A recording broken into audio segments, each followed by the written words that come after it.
Olha aí, galera, questão da competência 3, habilidade 11. Competência 3, linguagem corporal, educação física, jogos, brincadeiras, lúdico, alegria. E a habilidade 11 fala sobre reconhecer a linguagem corporal como meio de interação social, considerando os limites de desempenho e as alternativas de adaptação para diferentes indivíduos. Fala justamente sobre essas novas modalidades esportivas, essas novas regras, como é importante incluir todos os tipos, todos os corpos, todos os gêneros, tá? A questão da isonomia, da igualdade, né? Como que a gente precisa adaptar determinadas modalidades para a gente ter, de fato, uma inclusão, tá bom? Então, são questões relativamente fáceis. Inicialmente, eu tinha colocado essa questão aqui com o NPLT para a gente não ler o texto, mas eu acho interessante que a gente leia. Tá bom? O texto pequenininho é uma questão de nível médio, tá? Nível intermediário. Então, vamos dar aqui uma lida. Ela está disponível aqui na revista galileu.com, tal, tal, tal. E aí a gente tem no enunciado seguinte: no texto, os limites do potencial inclusivo do esporte são dados pela. Então, no texto, os limites do potencial inclusivo, os limites da inclusão do esporte dependem de quê? Vamos aqui dar uma olhada. Acompanha comigo aqui a leitura na tela. A neozelandesa Laurel Hubbard fez história nos Jogos Olímpicos. Apesar de ter ficado fora da disputa por medalhas, a levantadora de peso deixou sua marca na edição de Tóquio por ser a primeira mulher abertamente transgênero a participar de uma competição olímpica. No início da carreira, na década de 90, a neozelandesa participava de disputas na categoria masculina. Em 2001, aos 23 anos, ela se afastou da atividade. A pressão de tentar me encaixar em um mundo que talvez não tenha sido feito para pessoas como eu se tornou um fardo muito grande para suportar. Em 2012, Laurel começou sua transição de gênero por meio de terapias hormonais e, em 2013, declarou abertamente ser uma mulher trans.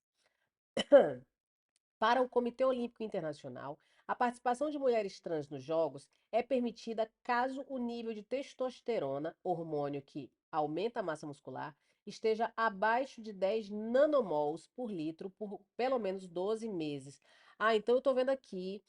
Lembra aqui que no enunciado ele fala sobre os limites do potencial inclusive do esporte são dados pelo quê? Ou seja, dependem de quê? Aí, olha só, esse último trecho aqui, ele ficou bem interessante, ó. Para o Comitê Olímpico Internacional, a participação de mulheres trans nos Jogos é permitida caso o nível de testosterona, certo? Esteja abaixo de 10 nanomols por litro por pelo menos 12 meses. Então, eles vão depender disso, tá? Da questão de uma questão hormonal, de uma questão biológica. A Laura enfrentou diversos desafios, obstáculos, mas mesmo assim ela conseguiu participar, mas aí estabeleceu-se um padrão para que fosse. Tô só transcrevendo aqui, transmitindo, certo, gente?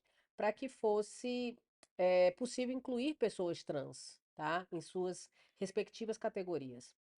E aí nós temos aqui, ó. Então, os limites do potencial inclusivo do esporte dependem, são dados pela dificuldade de conseguir bons resultados esportivos. Não. Ela o quê? Ela ficou, ó, apesar de ter ficado fora da disputa, a Laura, meu amor, deixou sua marca na edição de Tóquio por ser a primeira mulher abertamente transgênero a participar de uma competição olímpica. Então, ela foi medalhista, ela teve sucesso sim. Isso, inclusive, essa alternativa A aqui, ela é muito bobinha e geralmente vai ser distrator, ok? Letra B. Então, dependem, são dados pela dependência de características biológicas padronizadas. Gente, letra B de bucéfalo é o nosso gabarito. Por quê?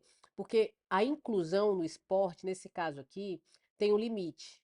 E esse limite é dado pela dependência de características biológicas padronizadas. Então, para que uma mulher trans possa competir em pé de igualdade com. Cadê? Ah, ela é uma mulher trans, né? Então, assim, para que ela possa competir em pé de igualdade com mulheres cis, né? O que que a gente. É cis, né, gente? Acho que é. É, é preciso que o nível de testosterona dela esteja abaixo de 10 nanomols por litro por pelo menos 12 meses. Porque a testosterona realmente ela vai potencializar desempenho, Tanto que no mundo fitness, eu sou fitness, mas eu não faço uso disso, mas no mundo fitness usa-se testosterona. Mulheres fazem uso de testosterona para ter mais força, mais resultado, mais músculo e tudo mais. Ok? Então, é o limite da inclusão aqui nos esportes. Letra B, ok? Gabarito. Letra C está dizendo que os limites do potencial inclusivo do esporte são dados pela inexistência de uma categoria para pessoas transgênero. Mas criar uma categoria para pessoas transgêneros não seria incluir, gente, porque uma pessoa trans, ela tem ali o seu gênero determinado, ok? No caso da Laura, ela pertence ao gênero feminino, ok? Então, a categoria de Laura é a categoria feminina, ok? Letra D, são dados pela necessidade de afastamento temporário das competições. Não, a Laura foi, mas tem gente que consegue não se afastar. E letra E, impossibilidade de uso controlado de substâncias exógenas. Gente, eu não me recordo o que é uma substância exógena, mas esse prefixo exo, ele dá uma ideia de algo externo, então algo que vem de fora para dentro. Então, ele está dizendo que existe uma impossibilidade de uso controlado de substâncias exógenas. Porém, no caso das pessoas transgênero, há uma necessidade. Para quê? Para que isso seja controlado. Então, a Laura, ela precisou controlar os níveis de testosterona de uma forma exógena, muito provavelmente, tá bom? Então, letra B é o nosso gabarito.